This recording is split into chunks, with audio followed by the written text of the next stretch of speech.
GST is all set to be implemented in the next 20 days, and everyone seems to be getting ready for the biggest tax reform. Today, we try to assess the impact on steel sector. You're watching the GST Impact on Metals Update, the driving force behind your business. I'm Kopal Chima from the Mumbai office on 10th June 2017. India became world's third largest steel producer last year, with production of finished steel standing at 83 million tons, making the sector a major contributor to India's manufacturing output. As per reports, steel exports of India in 2016-17 surged to 102%, while imports fell down by 36%, indicating effectiveness of anti-dumping measures taken by government. In the recent times, there have been many developments in the steel sector which highlight the importance given to this sector by the Indian government. Some such developments include imposition of anti-dumping duties on hot rolled flat products for 5 years, Cabinet's approval of national steel policy to encourage domestic manufacturers in government projects. Steel sector has been the largest contributor to non-performing assets in the country. Hence, the government recently issued guidelines on a scheme for sustainable structuring of stressed assets. As per the scheme, banks can convert up to 50% of a company's loans into equity or equity-like instruments without the need to find buyers immediately. Joint venture between ArcelorMittal and SAIL for setting up an automotive steel manufacturing facility. All these highlight that the sector is bound to witness a facelift. GST, or the Goods and Service Tax, comes as another major movement for the steel market, which will be applicable from 1st July 2017.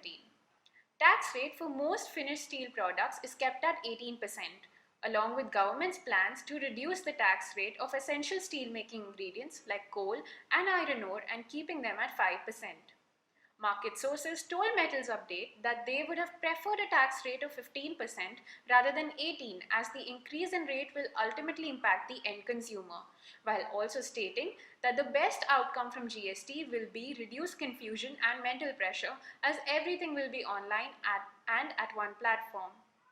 One area of concern for the industry is definitely the proposed e-way bill for transportation of goods worth more than 50,000 rupees. Although the new scheme makes compliance easier by online procedures, the issue faced by transporters is that earlier they were supposed to carry a single consignment bill along with the goods. With the introduction of GST e-way bill, it will have to be generated at each interchange point and will ultimately reduce the speed of the movement of goods. Sources also say that the new tax scheme will be beneficial, as it would not only eliminate various duties but also provide full set-off, which was not the case with central sales tax till date. Adding further that availability of complete set-off will encourage more traders to move from shadow economy to authorized one. When it comes to prices of finished steel products for consumption, sources expect them to go down marginally after a period of 6 to 8 months. Considering the collective opinion of manufacturers that Metals Update spoke to, making the taxation procedure completely online, in their opinion, shall be beneficial, as it will reduce paperwork and time invested, while bringing more transparency.